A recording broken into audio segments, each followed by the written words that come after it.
Bismillahirrahmanirrahim. Hai, assalamualaikum warahmatullahi wabarakatuh. Jumpa lagi dengan Missy Day. Kita mau ngebahas seputar pertanyaan, yaitu topik tentang poligami. Ini sebenarnya topik lama ya, topik yang nggak habis-habisnya diperbincangkan. Dan dari mulai percakapan di warung, di arisan, di seminar, sampai di pengajian oleh para ahli agama, ini terus diperbincangkan dan menjadi polemik. Masing-masing memiliki perbedaan pandangan, dan Missy Day tidak ahli agama, masih banyak sekali hal yang harus Missy Day pelajari tentang agama. Nah, di sini Missy Day mau bicara tentang topik yang seru ini, yaitu topik tentang poligami, yang juga sebetulnya ini menjadi isu yang seru terutama di kalangan Stephen ya, karena memang sering menjadi perbincangan dan materi yang dibahas karena ada yang namanya konsep Stephen couple, dan kemudian Missy Day tuliskan di buku I Know You Couple ya. Memang Missy Day secara spesifik tidak membahas tentang poligami, tapi insya Allah di tayangan ini Missy Day mau ngebahas dalam frame konsep Stephen, yaitu membahas tentang sistem operasi otak atau dominasi belahan otak sehingga menghasilkan cara berpikir dan kecenderungan terhadap poligami itu sendiri. Seru kan? Check it out.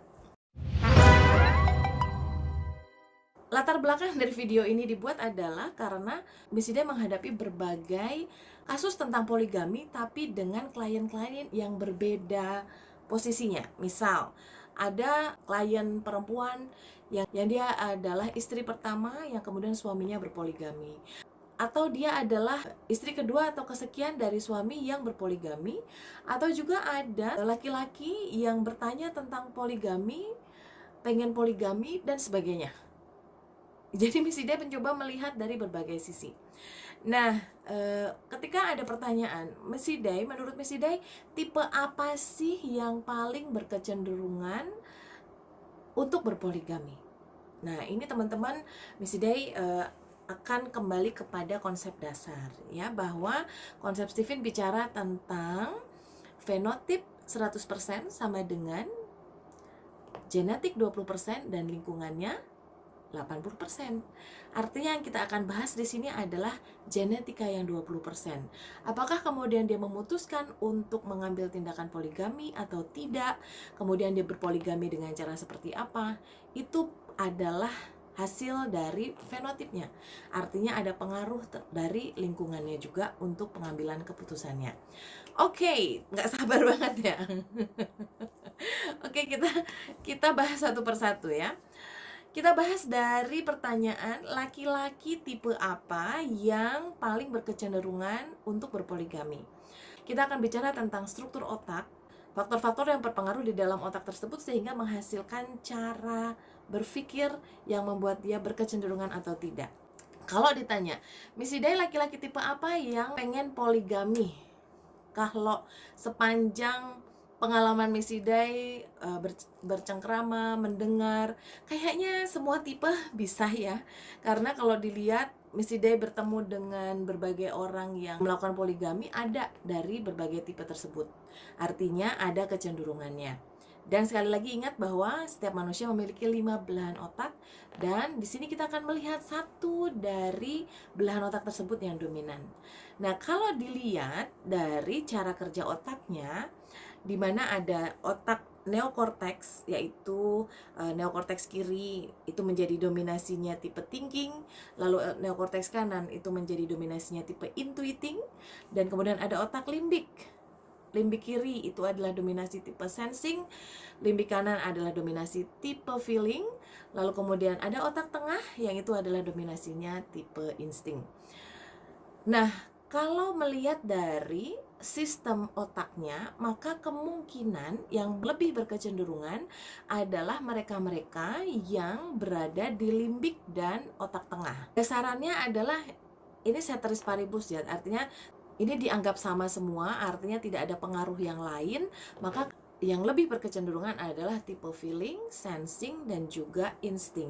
Kenapa? Karena pada sistem limbik dan otak tengah, dia memiliki fungsi-fungsi organ otak untuk mengatur hormon, termasuk juga hormon seksual, kemudian keinginan untuk bersosialisasi, keinginan untuk bercengkrama, kayak pusat pengatur emosi, sehingga ada rasa cinta yang mungkin berlebihan dibanding tipe yang lain, dan juga keinginan pada tipe insting untuk pengen bareng, pengen nimbrung, memperbanyak anak mungkin ya. Dengan eksitasi tinggi dan spontanitasnya, maka kecenderungannya lebih tinggi dibandingkan tipe laki-laki thinking dan intuiting.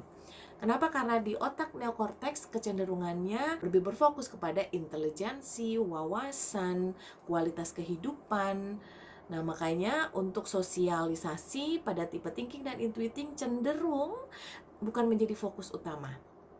Sekali lagi disampaikan bahwa ini kondisinya seolah-olah sama, maka akan terjadi perbedaan ketika misalnya ada fokus yang berbeda. Ya, itu untuk tipe laki-laki. Kalau pertanyaannya, terus Miss Ida berarti tipe perempuan bertipe apa yang berkecenderungan menolak poligami?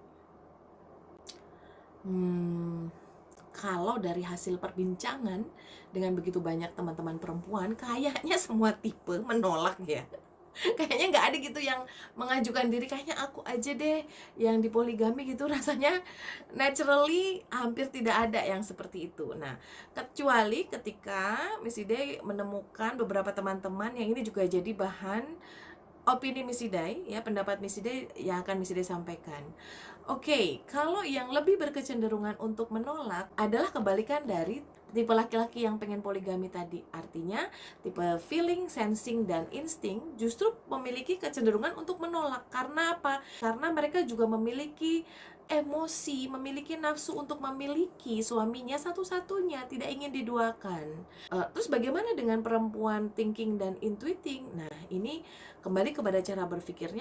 Tipe thinking dan intuiting berkecenderungan untuk nggak pengen ribet aja. Jadi kalau mau berbagi suami ya udah nggak apa-apa. Justru malah ada yang membantu dia untuk menemani suaminya, karena dia punya kecenderungan untuk mengejar ilmu, berkarir, wallahu alam. Seperti itu ya yang Miss Ida temui. Dan ini teman-teman, sekali lagi, ini dengan miskin ilmunya Miss Ida yang bisa Miss Ida sampaikan.